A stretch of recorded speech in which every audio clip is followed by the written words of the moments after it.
ตอนนี้เฮากลับมาฮอดเลยพี่น้องมาถึงโรงพยาบาลแล้ว แต่ว่าสองสาวนะสาวแทนไม่ไหวหรอ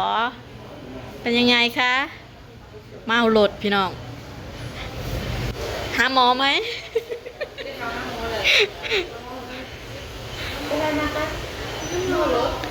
เมารถค่ะ ตอนนี้แม่แก้วกำลังไปแจ้งซื้อรอคิวเนาะ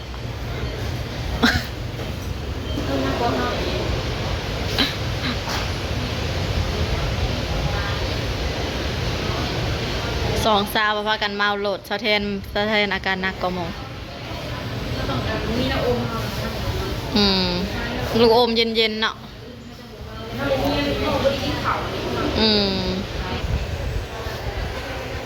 หรอกินข่าวบ่กินบ่ได้นั่งรอเนี่ยแก้วเข้าไปตรวจ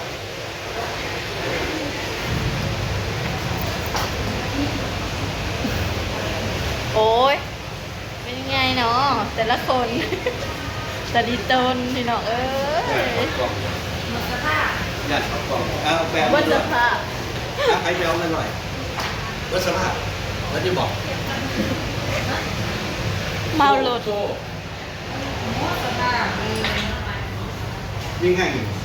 ยิงแห้งว่ากันนาทีเดียวต้องนอนยุ่งเหยิงนอนเมื่อเราพี่บอลนอนรับแล้วกันหน่อยโอกาสก็ได้ก็นะถาพ้นตรวจบ่พ้นตรวจแล้วก็ยุ่งยาได้ทันเดียวกินข่าวพี่น้องเอาคนเดียวร้ายคนร้ายเถื่อนเลยก็อายเหมือนพี่ดกขนาดไม่เนี่ยคนละจอกกระไทยได้เลยอาจารย์เจ้าเอาอย่างเอาก็น้องคอยกระยาแม่คอยกระยาแต่นี่มันโคตรร้ายแต่นี่เหมือนของฟรีเหรอน้ำดอกอัญชันโรงพยาบาลมีมูมันมันยังได้ยินบ่ถ้าเมาหล่นนั่นอยู่ห้องแอร์ขอญาตินั่งได้หน่อยบ่ห้องแอร์นี่อยู่อะไร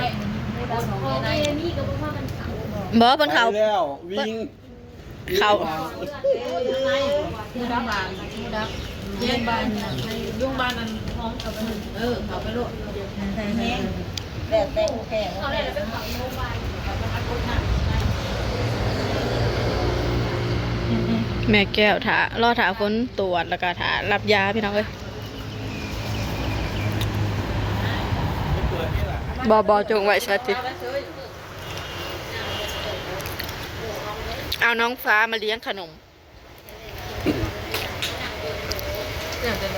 ให้เหมือนกูมีแห้งเด้ตัวนี้เลยใครบ้านเรียนกันไม่ความเขานี่นะเลยใครแล้วนี่ใจยังจะเบิดร้านกินเหรอซื้อยังมากกับเบิดแห้งไปบ้านเราห่างนะเนี่ยมาหล่นนะแห้งแต่บ่มีจะว่าเขายังนั่งล้างนะนั่งล้างบ่ได้เลยเนาะนั่งล้างกินคันแสบแล้วบ่หายคะแนนเยอะก็ได้เยอะมันเห็นบทสะดวกคันแสบแล้วเห็นกินเบิด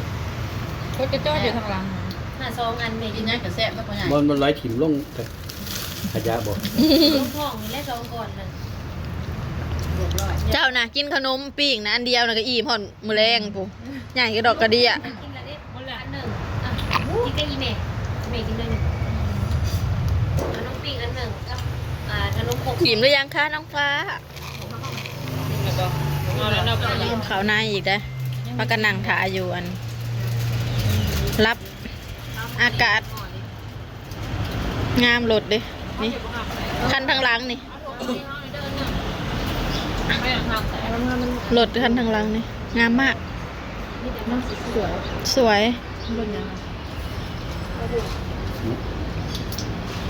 หลด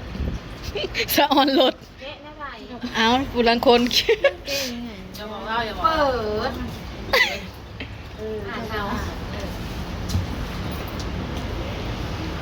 ก็มีวิธีบอกเราอยู่นะมันแก่ไงละกันหนูที่สองกินฉายเบิดแล้วมาให้กูนี่น้องเลวก็ได้กินไม่บ่นให้ดูดิที่บางเขาเราก็ง่ายก็เขาก็ได้น้ำเรื่องเขาเล่ากินเขาง่ายบางด้วยใหญ่เรื่องเตาตัวนี้เลยแม่เลี้ยงเม็ดงามข้าวเหนียวหอมกับหอมโอ้ยเขาที่บอกเขา อะไรได้ยายต้มลำอุ่นบวก เห็นยังที่ไทย เสือยังวะ ใส่เสือแล้วนั่งกินหมักไหมถาพี่น้องถาเมแก้วก็แบบปนี้ไปยังถารับยา คือพวกนี้มาสีโตเหรอตัวนี้ ใหญ่มากเลย สวยแค่เปียงไฟนอก แต่ข้างในเส้นไม่ใช่ฉันหรอก บ่เสือก็เปิดเบิ้ง เดี๋ยวเรื่อง คืออยู่ดอกแค่คืออยู่เอาไปตัว เราดูไหม เอาไปตัวคนกันเชื่อหรอ เชื่อว่า เอาผู้สาว ผู้สาวโอ้คือแล้ว เอากินนี้ เราใหม่ก่อน ขอกินหน่อยค่ะ ตัวนี้ ค คือน สวย สูสีกันเลย บ่ ความ ต้อง สู ให้ ง บอก เดี๋ยว ก็ เพี้ยนพอที่หน้าหมดนะเป็นยังเอ้า นี่หมอฟ้า คนเราเนี่ย สูสีกันเลย ขอโท โอ้ ษ เจะสูงกว่านี้เลยเนาะ ขอโทษเลยมีคนสวยเหมือนว่านั่นเดี๋ยวมันเราก็ถือนั่นน่ะแหละมันสิบูดีอานะมันบักเพิ่นโทรหาป้าน้อยมื้อนั้นป้าน้อยกับหมอ เป็นยังประหน่อยนะ ป้าน้อยอะไรวะ เออแล้ใส่ถุงไป เจ้าไวๆเด้อบ๊ายบายป้าน้อยคนสวย เสื้อใส่ถุงไปต่างหากก็ระยะเหมือนผู้หนอง เดี๋ยวยัง เดี๋ยวไปเอามาดูเสือว่อมนะ โคตรเท่เลยอ่ะโคตรเท่เลยรถน่ะ มันบ่มีเบอร์เอ็มมันเบอร์แอลมันหน่อยอยู่ ก็เลยพายเอา บ่มันหน่อยอยู่ เท่เลยอ่ะเริ่มมามือ บ้างเหรอ เอ้ยสวยมาก เอวกับบริใหญ่ใดอะบางตัว มาโหลดพี่น้องเอ้ยนะกะทิส้มๆเซมแน่หวานส่ำบัดสภาพเลย อีกยังนี่คือยังนี่ มาแล้วคุณแม่ นี่ขาเนื้อมาหันกระพันหนึ่ง ค่าหมอนะเบิดเท่าใดเบิด7,000 บาทพี่น้องเอ้ย 3 เดือน 3 เดือน หึงสุดก่อนนะ2เนาะหามาจังมานี่ว่างหันนะเบิดเท่าใด เอา3 เดือนจะนอกคนละวันนี้ ว่างหันนะเบิดเท่าใด 5,000 เทื่อนี้เบิด7,000 บาทพี่น้องเอ้ยมาหาหมอแต่ละเทื่อบ่ได้สิเบิดน้อยๆค่าเหือค่าแพอีก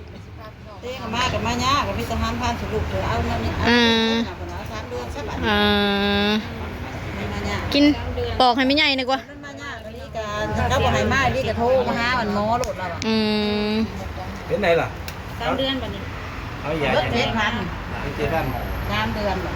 หนัก3 เดือนเพราะมันมายาได้บอกเพิ่นเหมือนหาท่านสรุปเกิดบ่ได้มาเพิ่นว่าท่านมันมาบ่ได้การโทรมาหาหมอเพิ่นว่า เดี๋ยวแล้วนี่ก็สิพาพี่แม่ไปเลาะพี่น้องไปหาเลาะหาอันนั้นออกจากโรง